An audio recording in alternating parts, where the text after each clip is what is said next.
Good evening, everybody. All right, so today was a very good illustrative day. That the fact that when we woke up this morning and the pre-market futures were up big, and they gapped it up away from any of the previous days trading yesterday, and we were up here. That was a good indication that we were in the exuberance area. So lesson number 1, or somewhere in the top 5 anyways, of Japanese race traders. If you see exuberance at the top, where do most people buy? They buy exuberantly at the top. When you see that gap up in the overbought condition, just get ready for taking profits. We had that same scenario on Friday, except they never backed off. But the warning was there. When they gapped it up today, made it very simple that if this was a tradable entity, and they opened it and started trading positive, you just put your stop just below the open, because logic says if it comes back down through that level, that the exhaustion at the top had hit. Same scenario on the NASDAQ. So notice what happened when they gapped it up and closed it more than halfway down this candle. That's where you get the dark cloud. Yeah, Ron, I would have guessed the same thing, that we've seen a lot more bearish candles.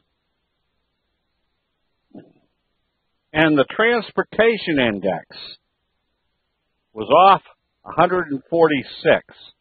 So this was a good indication also. And this started selling off early. That we were up in the overbought condition, in an area where it was likely to start to see some profit taking. All right, some of the commodities. Crude oil, still in this slow, steady uptrend. Gold, in this J-hook pattern. Let's make these a little bit smaller. You can see the classic fry pan bottom J-hook pattern, making gold stocks something to have in the portfolio right now. We are short wheat. Very simple. There's your hanging man doji, bearish confirmation. You can see there's a failure at the 50, a close below the T-line, close below this last little support level. So you're in a downtrend. And this is, again, where you observe the obvious, being that this is a steady downtrend, and every time they hit the 50, they sell it off. Where's your next likely target?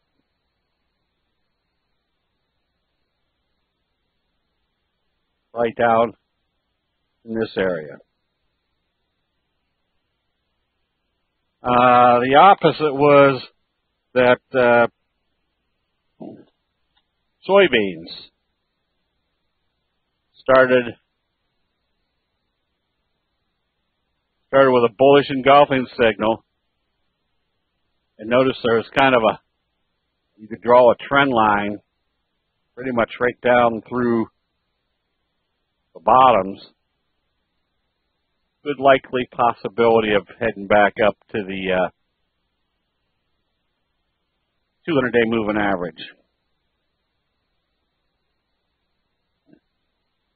All right, so darn, I didn't even bring over the. Let me move this over where I can see it.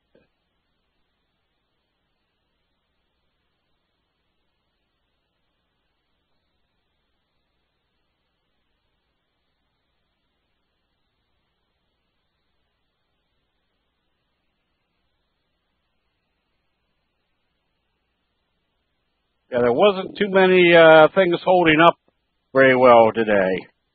But that's where the use of the T-line becomes very important on a day like today. You can see our recommendation on Sangre still trading positive. Now, it's starting to move a little bit away from the T-line, and we're at the point where it wouldn't be unusual to see it do some profit taking and see whether the 200 is going to act as support. So you kind of keep an eye on that.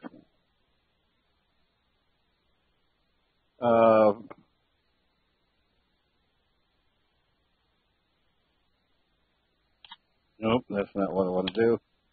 NS, same scenario. Came out of this fry pan bottom. Did a little doji shooting star type day. Kind of the same scenario. You're in the overbought area. You put your sell stop probably right just below today's low.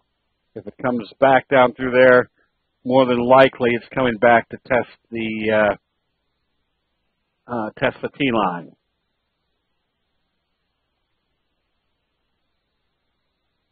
There wasn't too much there, if anything, after that held up. Just our CVRR. That's came back to this level. Makes this very simple. There are two things that are going to happen when you test this level right here. Either it's going to go through and tell us we've got a J-hook pattern in progress, which we'd kind of suspect coming out of the classic, or two, if it fails there, then it's telling us we've got a double top. You want to be out of that position.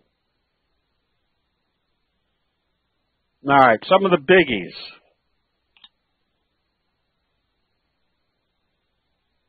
Tesla at least held its own today. You can see there's kind of a trend channel. Let's do the trend channel.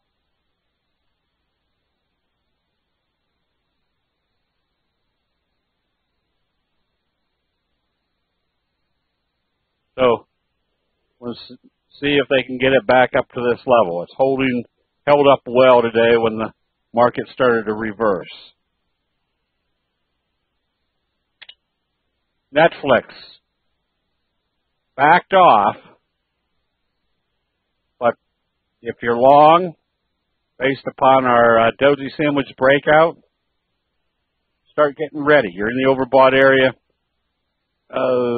If it opened lower tomorrow, I'd probably take off half the position, and then you put a definite sell stop below the low of today. If it came down through there, you definitely want to be out of the full position. NVIDIA backed off. So if you're long, the only way to stay in it is it has to open positive and trade positive.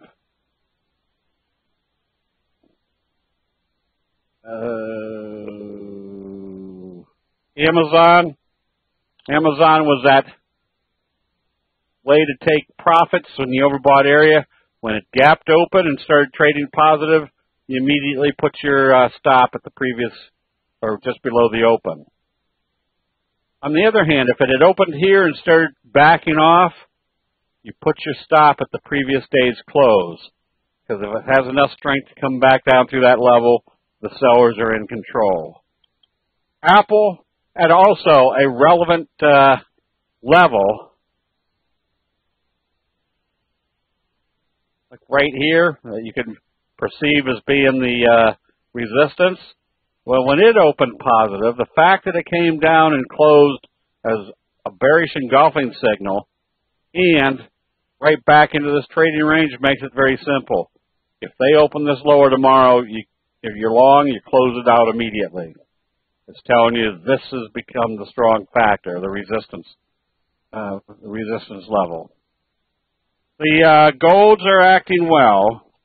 J-Nug, you can see, is doing a nice J-hook pattern. And what's relevant about this J-hook pattern? There's your bobble breakout. A failure right smack dab at the 200. Starting the next move. Nugget, same scenario. J-hook pattern breakout. And Labu, big bearish engulfing signal. Tells you the biotechs got hit today.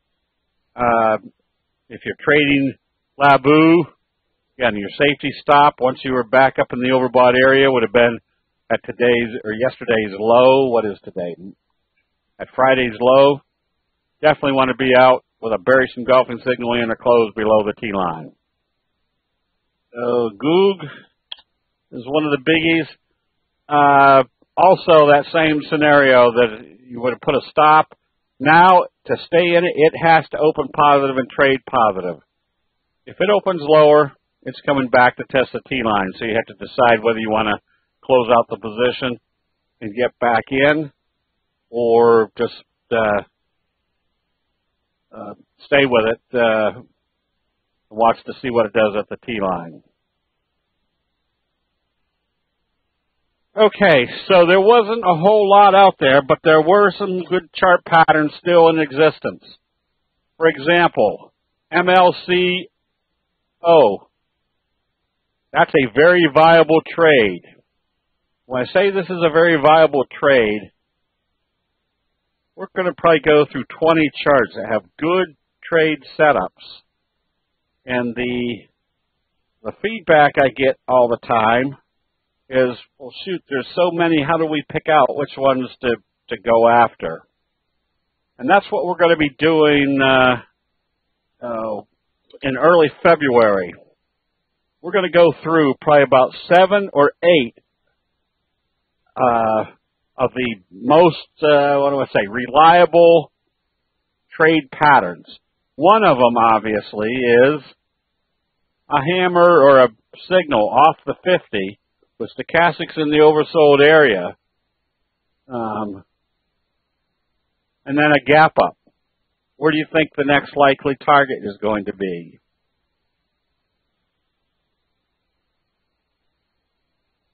Back to the top of the trend channel. Where did this all come from? Pretty much the bottom of the trend channel.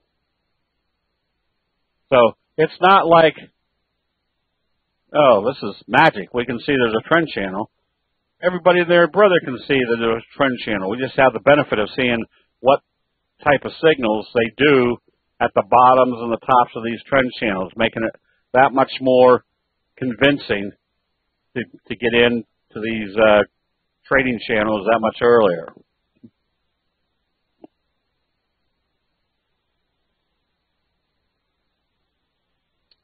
AVID.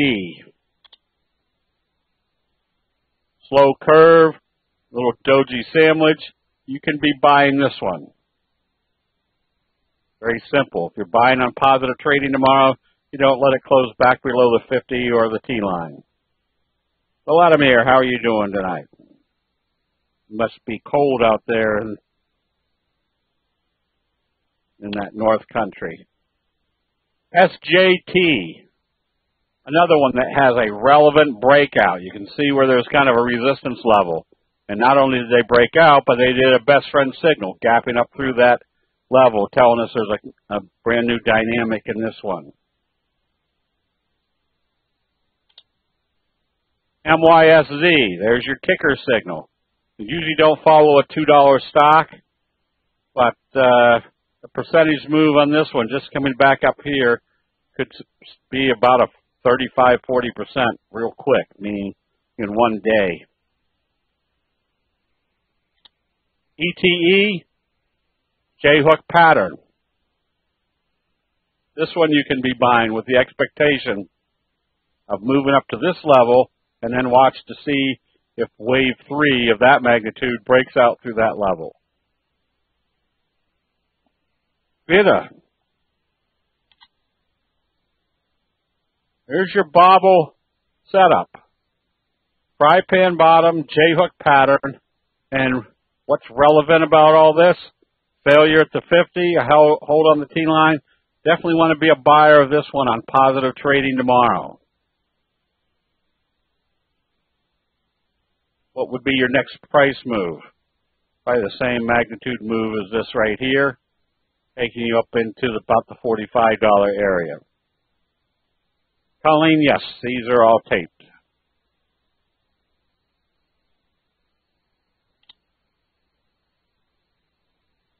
SFS. It's hard to say. Best friend, slow curve breakout. Kind of a big, long bobble breakout. Wave 1, wave 2, going into wave 3.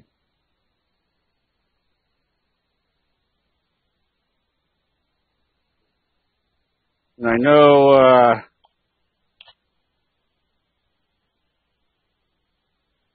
Trader Abe was watching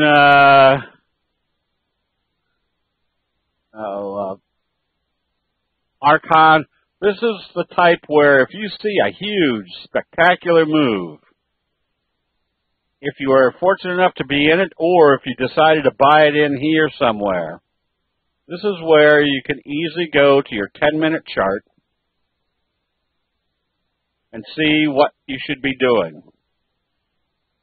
So, where was the first time to start taking profits? There was a potential sell signal, didn't confirm. There was a potential sell signal, didn't confirm. There was a potential sell signal, it did confirm. When it started trading lower on the next 10-minute cycle, where do you think the first target was going to be? Back to the T-line. When could you be buying? Right in here. When would you have been back out? Right here. Once they turn it back up, what do you need to see? And these are going to be common sense observations that we're going to be going over on the 27th of things that normally occur in a trading move. So if this comes up, got a couple pieces of observation here. One, when do you take profits on a big, powerful move? On the first sell signal that's confirmed. When can you get back in? When it comes back up above the T-line. Now, to stay in, what do you need to see to tell you that this is going to be another good, profitable trade? This move right here needs to exceed this move right here, this level right here. If it comes up and you see a sell signal and it fails, you close it right back out. That means they whammed it, sold it off, and then don't have enough strength to move into a new cycle that you're usually going to be kind of lethargic after that. Oh, we'll go back to Goog real quick. It did the gap open and trade lower, so it needs to trade positive. If it opens lower, it's probably coming back to test the T-line. McKesson, wave 1, wave 2, in wave 3. You stay long. But you're in the overbought area, so as long as you stay long in this, you do your safety stop right there. This opens tomorrow and moves up here, you put your safety stop at the open.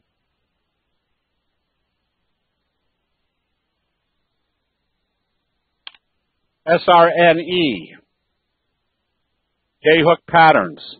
You can stay long on this one. You can be buying this one on positive trading.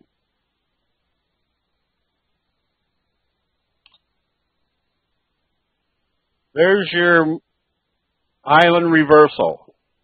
Again, where did your island reversal occur? Right smack dab off the lows from over here. Why is an island reversal important? Because it tells you there's been a dramatic change. Tried to take it down, and then he gapped it back up. You can draw a circle right around here. That's your island. Probabilities now are pretty strong they could take this one much higher. VIPs. Haven't played VIPs in a while. But you can see it's, again, if you were long VIPs, with it gapping up, immediately today, or as they start trading it tomorrow, put your stop at today's open. If it opens and starts trading higher, put your stop at the that open. But you can see kind of the J-hook type pattern that you're in. VLRS. Kind of a doji sandwich breakout. Now you just want to see what happens. If you're buying this one tomorrow, you definitely watch to see what happens if it opens positive here at the 50-day moving average.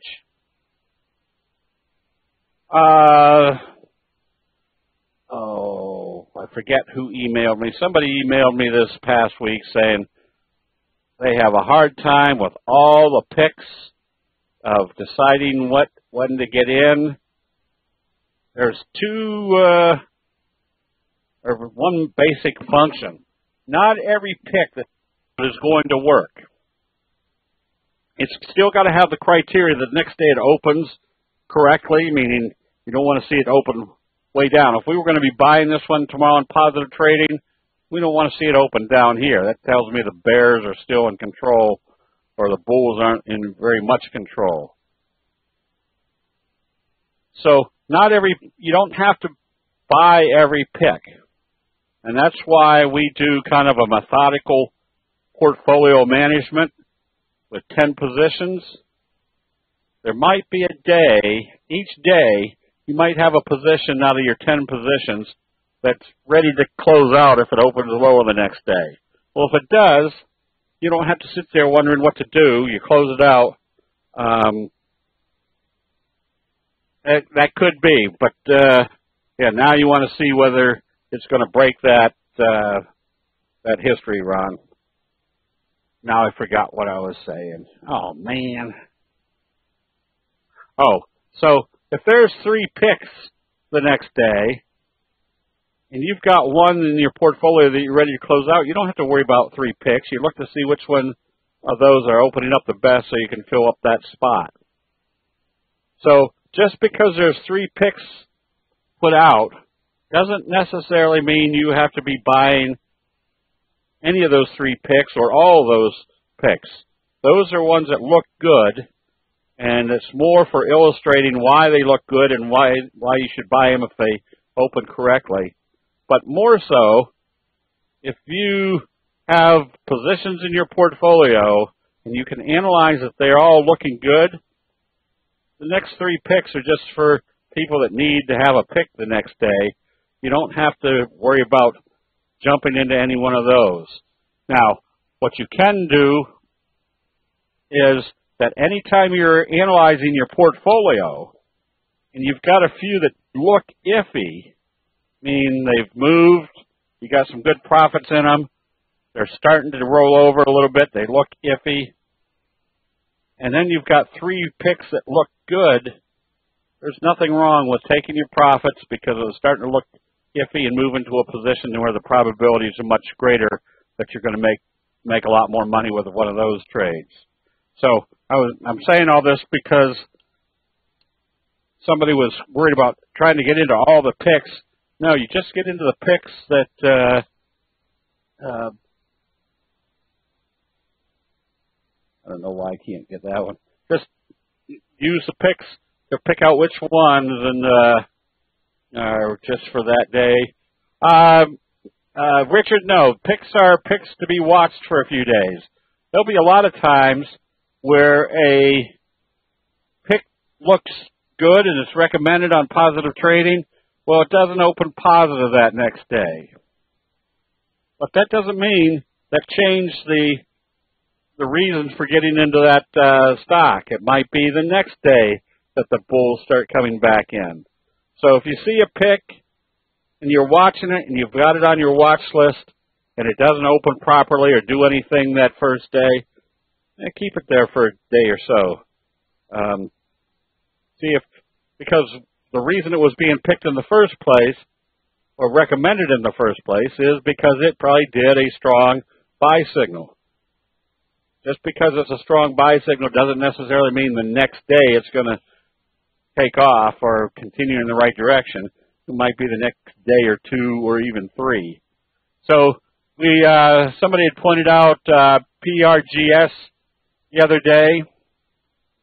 This is what you want to see if you have a big price move. We will probably do our high percentage trade setups here again pretty soon in the next, while the weather is still cold. But the probabilities are pretty strong that if you have a big price move, if it opens positive, you've got a strong probability that it's going to continue higher.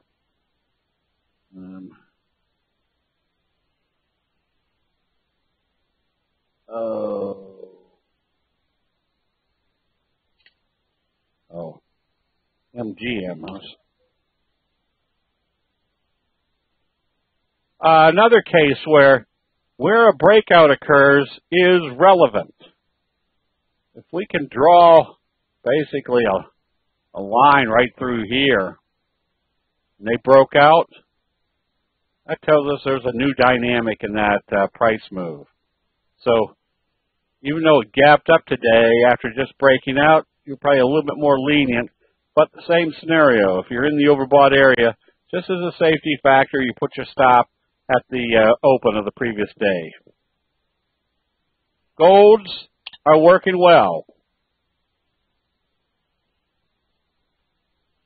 J-hook pattern. Wouldn't be afraid to be buying KL on positive trading tomorrow. SA. Notice kind of the bobble breakout. Failure, failure, failure, failure at the 50. Now they've come up through the 50, and if it opens positive tomorrow, what do you have? A doji sandwich breakout of a bobble. That puts you in a very good, high probability trade setup where you could get back up into this level.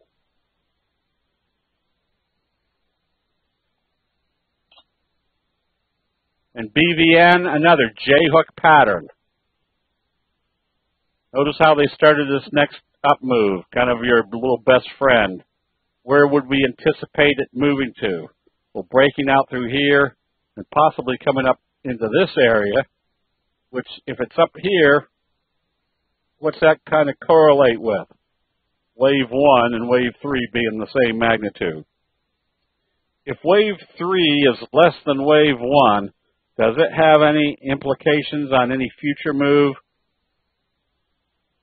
Is there something called wave 5? Tim, not necessarily.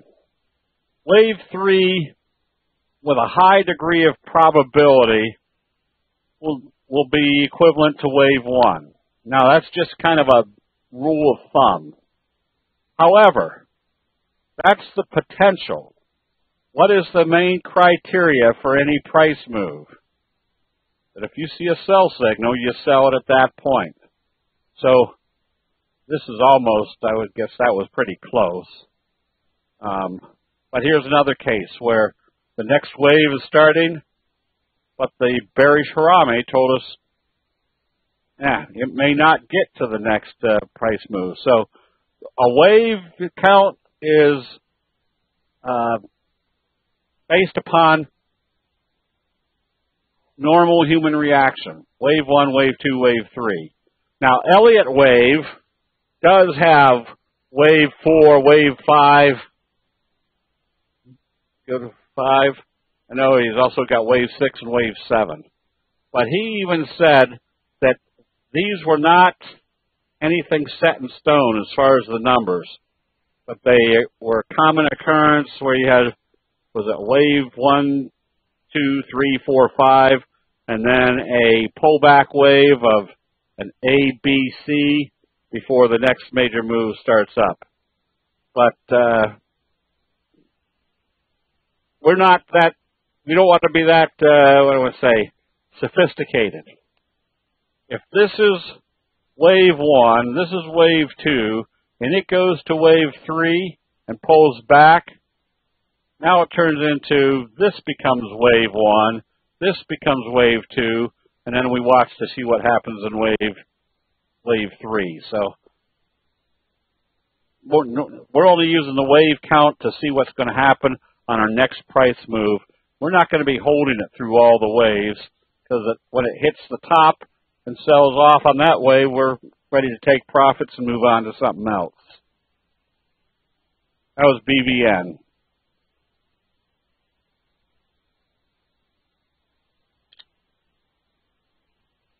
Oh, LHCG. I thought this is kind of your bobble breakout also, getting ready to trade positive from here. And ITRI. This is your wave 1, wave 2, and wave 3. And where's wave 3 likely to move to? Right up here where there's a gap. That equivalent of this wave and this wave are going to be about the same.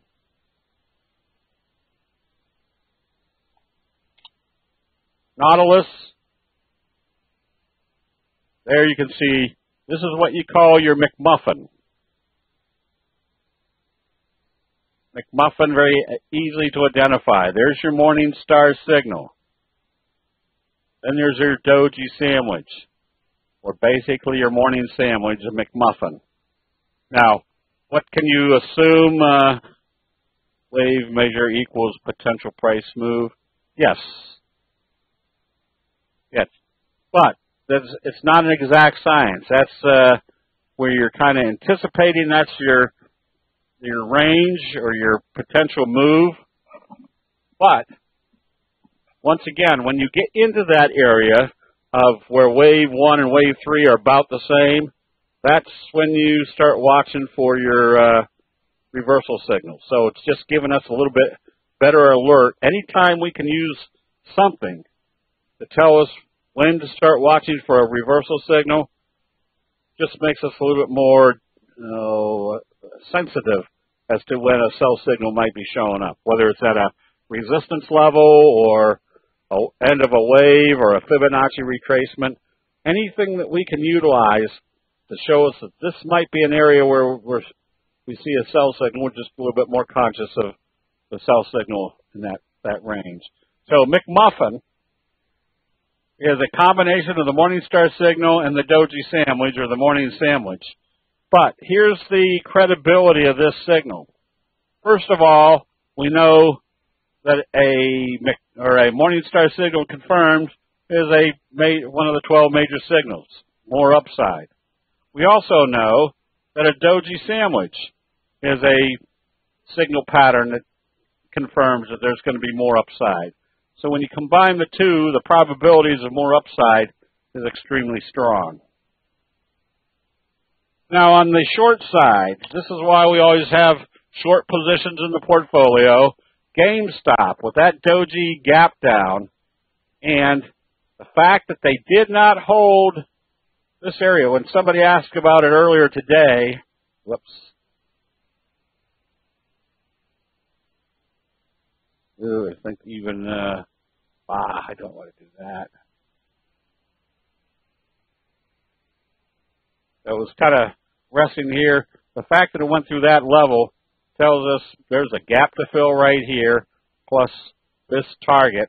And this is, again, where you observe the obvious. What's your trend telling you? You've been in a downtrend, and anytime you see some strong selling signals, tells you they're taking it down further.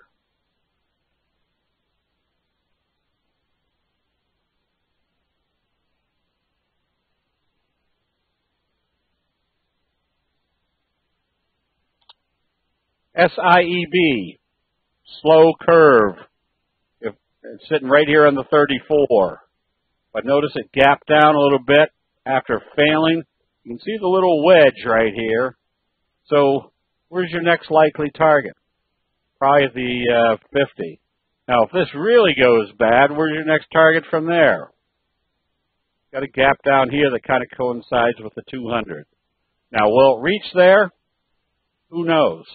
If it comes down here and does a hammer signal in the oversold area, yeah, that's kind of an indication that that's where they were starting their buying. You might cover a short position at that point. So all we're doing is watching to see what happens at levels that everybody else is watching. NETI, make this bigger. Slow curve, where do you think the next likely target should be? Down here, which would be about a 30% downside. Overstock, which had been a good bullish trade with the left-right combo and the gap down today, has the potential of coming all the way back to the 50. So you might want to consider shorting this because that would be a little bit, about a 15% move back down to the 50-day moving average. Watt, W-A-T-T, same scenario, kind of a little wedge that with a bearish Harami gap down, gap area down here that makes these the likely target areas. CHRS, this is again, observe the obvious. This is what you should be your first analysis. Which way is this overall trend?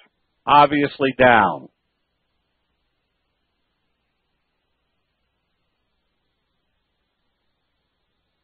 Without that as a confirming indicator, what type of signal do we have right here? An evening star signal. Where did it occur? In the overbought area. Any other thing that could tell us if there was a resistance level? Yes, obviously the 200-day moving average. So what's our likely trade setup? If it opens lower, confirming the evening star signal and breaching the key line, where do you think the next target's likely to be? At least down here to the 50, which would also be about a 25% return. And then possibly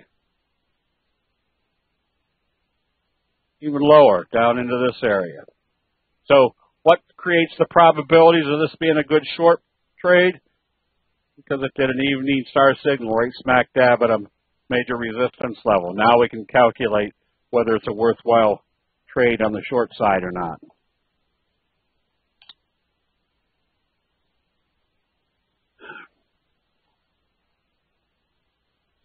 Oh, have this one, because even though you've got kind of a flat trading area, notice what the signals were over the last couple of weeks. Huge bearish engulfing signal. Started taking it back up. Huge bearish engulfing signal. What's that tell us?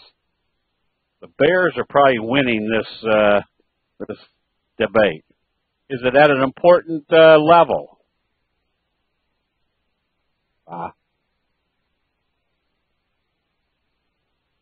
Got to draw a line right up through there.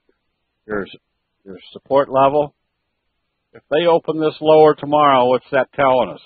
They're confirming the second major bearish signal. They're telling us that this level is not acting as support. Where's our next price targets? Right down here. And if it doesn't hold there, look for it to come down to the 200-day moving average. Is that worthwhile? Well, if it goes from 30, what did it close at? 29.5, goes to 25.70. Yeah, that's a good 15%. It comes down here. That's a good 30% move to the downside.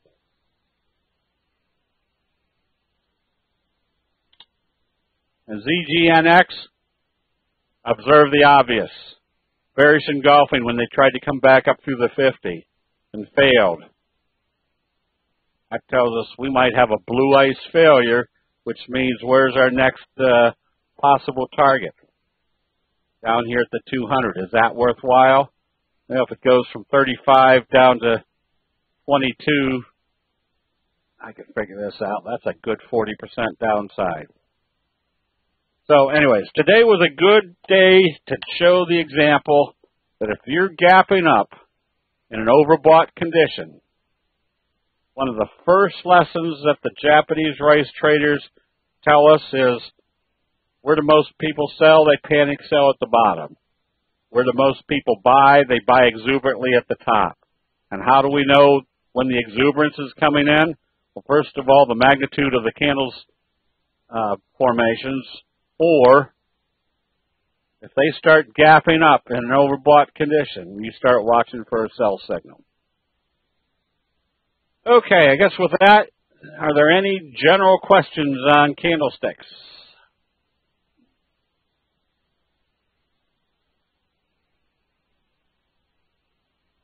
Well, if not, Jim, go ahead and do the double line.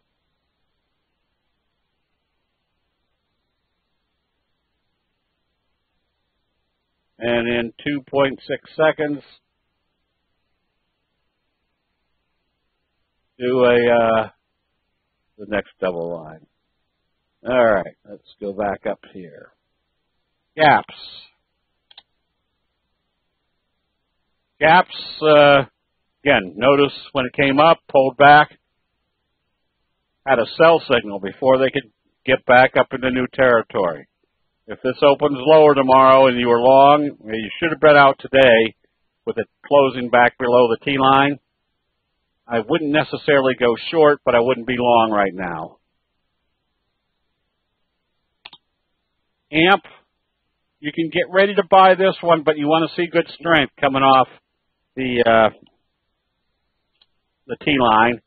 And EXXI, not good, but still in this fry pan bottom trajectory coming or staying above the T-line. You can stay long on this as long as it stays above the T-line. ARNA stays short. This is kind of what we were illustrating before, well, basically here, big bearish engulfing signal. Where's your next target? Probably down into this range, which coincides with the 50-day moving average. Boston Scientific, another one that you should have been out of. If this was a big breakout candle telling you the bulls were in control, the bearish Harame told you the buying has stopped. If you had been long here, this is that part of that probabilities, that it needed to open positive and trade positive. If it opens lower, you take your profits and you get ready to buy once it comes back up through the open and or the top. I'd be out of this one right now, but I'd wait to see whether it's going to come down and test the 50 to see if there's going to be any buying at that level. FLDM, nothing wildly exciting about this one, just a slow, steady uptrend. Even with a slow, steady uptrend, it's still very unexciting. AGRX, stay long. This is why if you're buying down here, you want to see what it does once it gets to the T-line. In this case, if you had enough patience and it went through the T-line, you stay long now. Now you watch to see what happens at the next observable resistance levels. AMRS, another one that has to open positive tomorrow and trade positive, kind of putting you in your classic pattern, fry pan bottom, J-hook. AK Steel, nothing here. It's having a hard time getting through this area. The fact that they did a doji gap down and have not been able to bring it back up, I would be out of this one right now. I wouldn't be long or short. I'd need to see some strength to see a J-hook pattern to get back in it. Lab D, opposite Labu.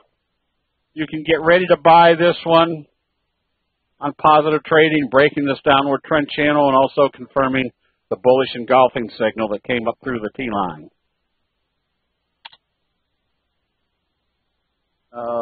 The bear shares, left-right combo, I wouldn't be going after it unless it showed definite moves back up through the T-line. Chipotle, you stay long. It held up well, but right now with it in the overbought area, to have my safety stop right now just below today's low. If it comes back through that level, what's it telling you? That this whole area is still acting as a resistance level. More than likely, it's at least coming back to test the T-line. CELG, nothing to get excited about here. I would not be long or short. There's absolutely no direction to that one.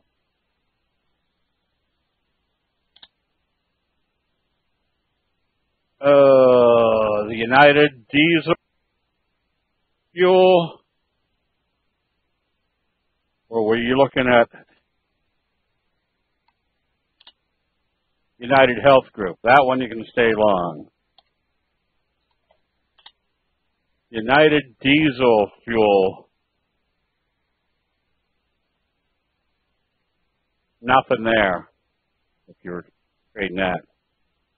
Now, that kind of reminds me of my buddy who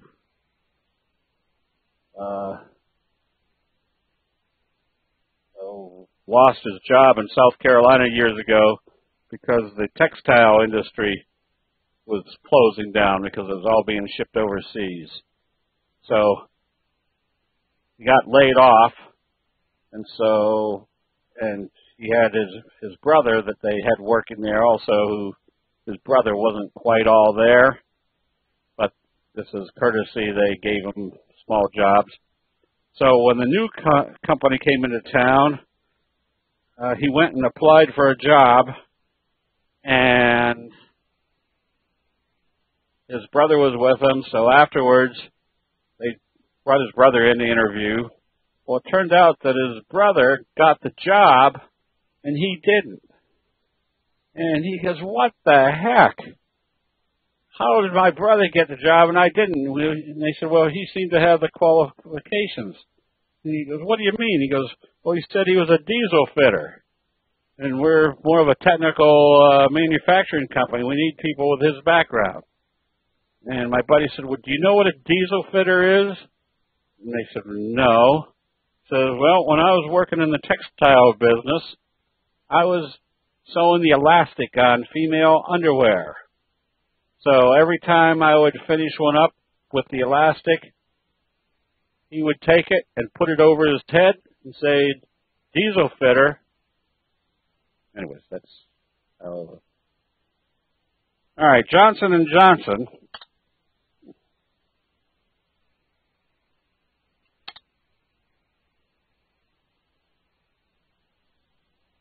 You can stay long on this one. It looks like it's broken out. That's why when you get a sideways move like this, they need to break it out, which they did on this case with kind of a doji sandwich.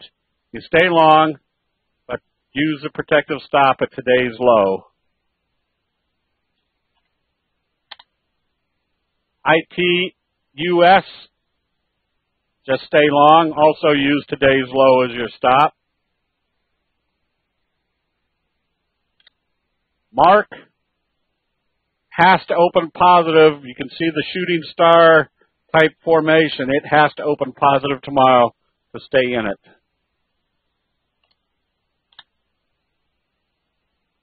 YUMC, use today's low as your stop. If it comes back down through there after yesterday or today's doji shooting star, they've reversed it.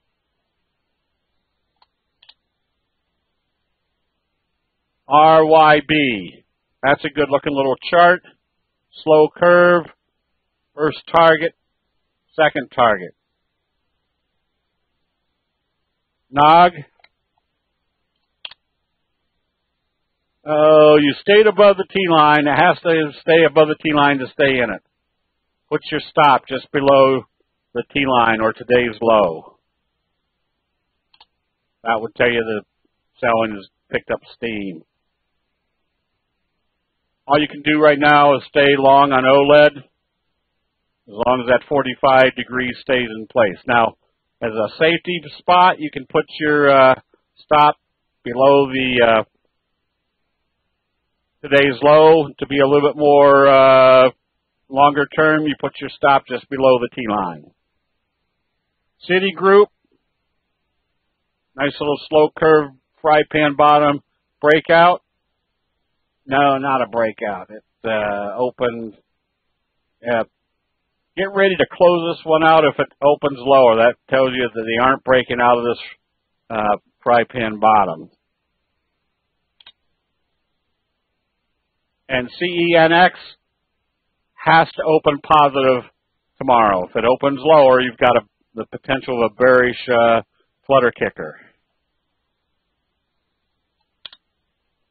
ISIG.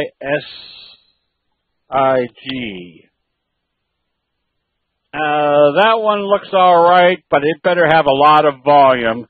I wouldn't, if you're buying it, obviously watch what happens once you get to your first resistance level, the 50-day moving average. Pterodyne, doing the J hook, another one that has to, if you're thinking of going long, it has to open positive. If you're long, it needs to open positive and head back up to the top of this little trend channel. NRG, this one should have been closed out today.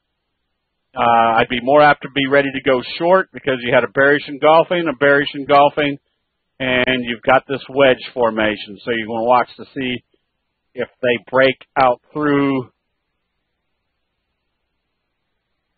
this level. I would tell you they're starting to take it to the downside.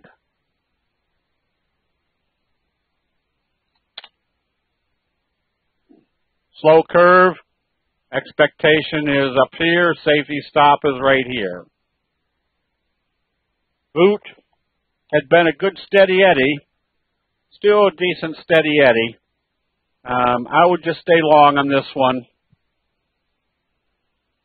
Use the T-line as your safety stop. IMMU should have been out of this one today. You had a confirmed sell signal here, bearish engulfing. This, you look here, or you put I can do this right here. This is where you put your Fibonacci retracement number on. So here, get rid of that. Here, or here. So you just watch to see if they pull back, if there's a buy signal at any one of those levels.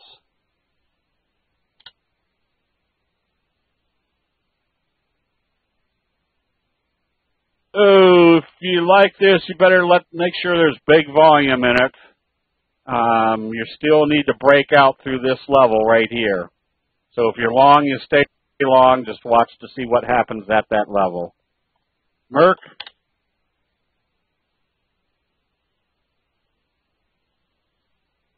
A big slow curve gap up. Put your sell stop right here. It needs to open positive. Even if you aren't in it, if it opens positive, expect a 45-degree off of this level. ORI came up to exactly where you would suspect it to. If you're going to buy it, it needs to open positive and trade positive. If it opens positive, you don't want to see it trade back below the T-line. We did TZA. All right.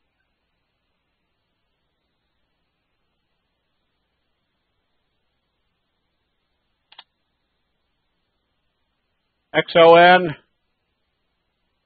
it is down big after hour on report of public offering. That's one risk you always have, is you never know when that type of report is going to come out. Yeah, it's too late. I can't see where it is.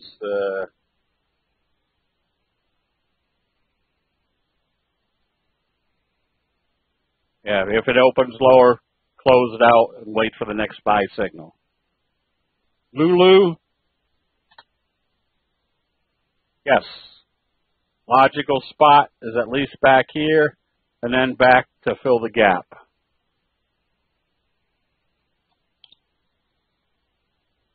Twitter.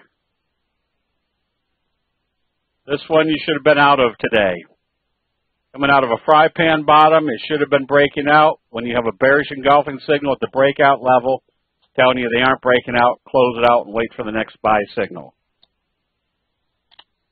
Tiva, a failure right here at the 200. Look for the bobble. If this opens lower, you close it out, but you watch to see what it does at the T-line in case it's doing a bobble setup.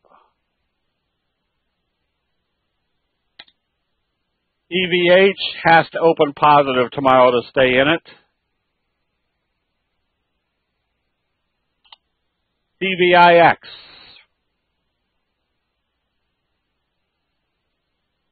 If you're buying on positive trading, watch to see what it does here and here. JD.com. Kind of your, somebody was asking earlier, the dark cloud has to open above the previous day's open. Which one did I think the NASDAQ did a dark cloud. Dark cloud has to open above any of the trading of the previous day. So if it had a tail up here, it had to open above the tail. And then the second criteria is it has to close more than halfway down the previous candle. Timothy, yes, you should be out of the Twitter long position. Blue, this one you can get ready to go short. You can see how they failed right here at the T-line and the 50. I'd short it on weakness.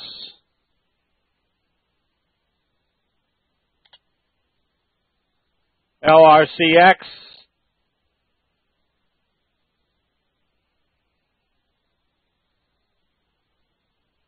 Look for a blue ice failure. If this opens lower tomorrow, especially comes down through the low, you want to short it with the anticipation they're bringing it down to the 200. Boeing had been at an all-time high. Again, there was that profit-taking scenario that it opened in the overbought condition, gapped up. You immediately put your stop at where it opened. It shouldn't come back down through there. If you're long, it has to open and stay above probably the 3T line. If I was still long, I'd have my sell stop just below today's low. And Caterpillar also had been at an all-time high, but now did a bearish engulfing. So same scenario. Here's a case where it opened, came up a little bit and started trading off. You immediately put your stop at the previous day's close, because if it comes down through there, it's going to produce a sell signal. Oh, you guys know that was funny. That's funny stuff.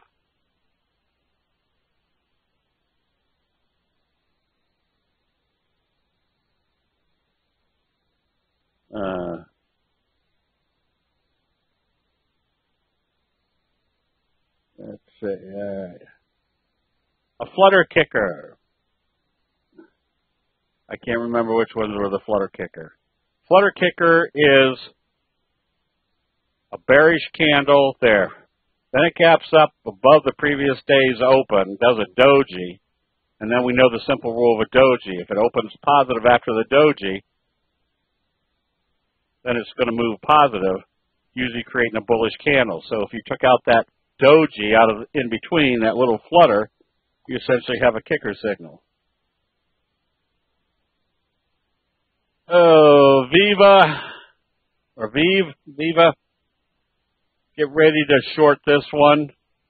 The failure, the bigger the signal, there's your bearish left-right combo coming out of the oversold area. Look for it to come back down into this range. Lulu, yes, Lulu is a good potential short.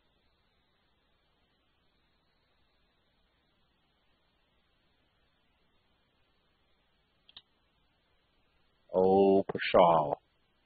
Yes. I don't know where that came from. SPY. Dark cloud. So you definitely want to see these open up positive tomorrow.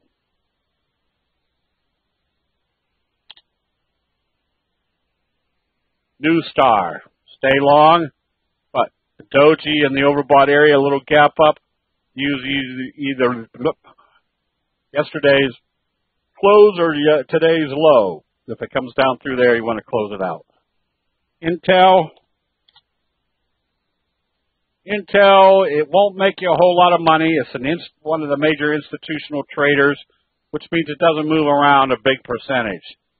If you're anything, I'd be ready to go short on weakness because you're still in a downtrend after that kind of a bearish, it's not even a bearish doji sandwich, it's just a gap down. All right, thanks, Joe.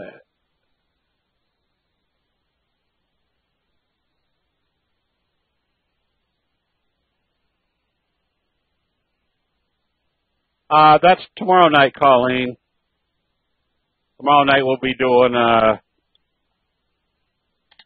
spreads. Here's another case where having your stop at the previous day's open was a good place to stop out. You can always buy back. See, it's not actually a candlestick sell signal. You can always buy back if they start back up again.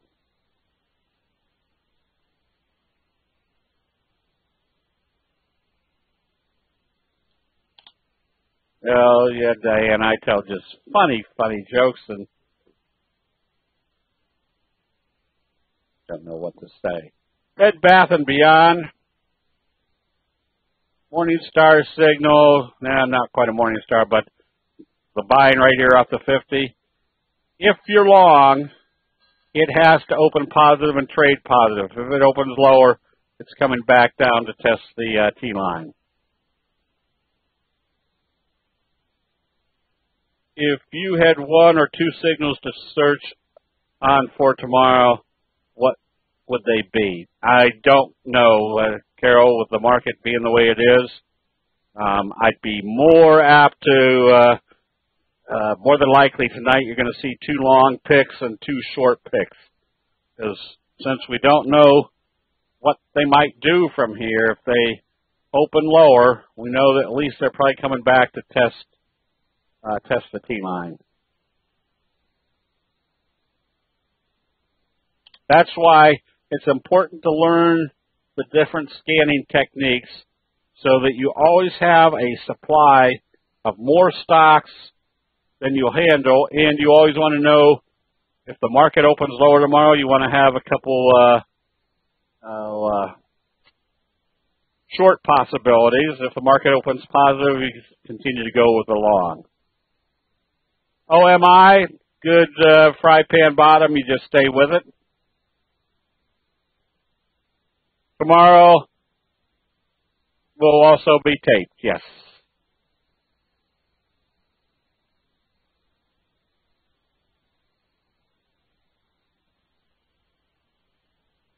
All right, I guess that's about it.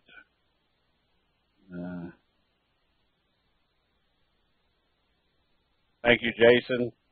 Oh, somebody else wants I've got to bone up on my dumb blonde jokes, but I always tell people about the time Sandy and I went to the comedy club there in Houston, and the ventriloquist act was just doing dumb blonde jokes, back and forth, really funny guys. But then I saw somebody that I guess was politically correct to stand up in the middle of their act and just pound on our table and say, listen, I'm tired of all this. It was a nice, attractive, tall blonde. He said, I'm tired of people making jokes about blondes just because of the color of their hair. We have just as much brains as anybody else. We're out there in the workforce every day, and there's absolutely no statistics that show a blonde has any more difference than mentality than anybody else. And the ventriloquist said, well, I'm sorry, ma'am, these are just jokes. It's our comedy routine. She said, shut up, you. I'm talking to that little idiot sitting on your knee. So, anyways, with that, everybody have a good evening. We will see you bright and early tomorrow morning. We'll see you then.